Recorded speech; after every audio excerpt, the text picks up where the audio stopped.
I love butternut squash, and it's such a great source of potassium and vitamin A and fiber. And my friend Nicole said that she does it in the Instant Pot. So we're gonna try that today. Okay, we're gonna do this super duper easy, 2 ways. So we're gonna put a cup of water in our Instant Pot. One of them we're gonna do whole because that just sounds super easy to me, and I like easy. You're supposed to prick it a few times. Lay it on the side. That one's good to go. That one's gonna cook on high pressure for 20 minutes. Okay, the other one I cut up, I had a bad spot on part of it, so we don't have the whole thing here. It says to take the seeds out, though I am wondering if you could wait and take them out afterwards. When I normally cook my squash in the stove or the oven or the microwave, I usually just leave the seeds on and take them out afterwards because it's soft and easy to remove them. But we're gonna do it this way this time. We got it all out. We're gonna just layer these up in here. That one's gonna cook 7 minutes.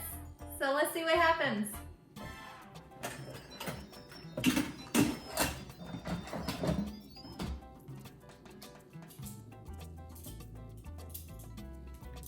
This is the whole one.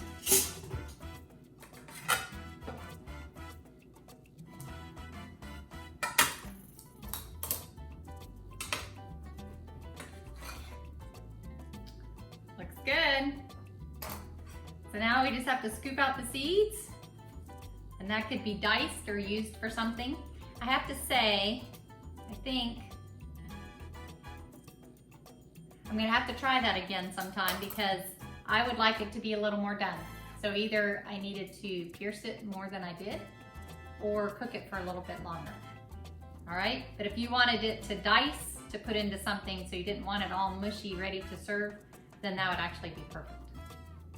Let's see about our pieces. That one's good. All right, so our pieces, 7 minutes, that worked great.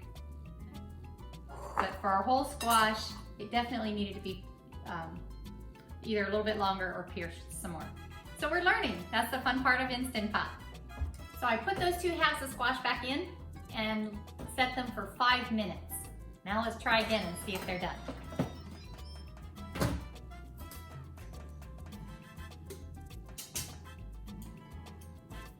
I think they're probably done because they're kind of soft to pick up here.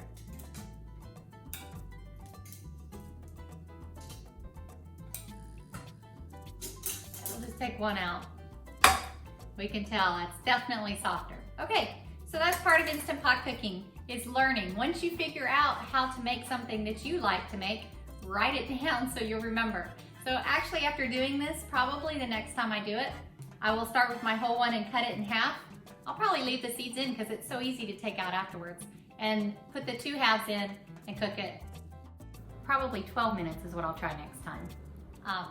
It didn't take as long to heat up the second time because the pot was still kind of warm.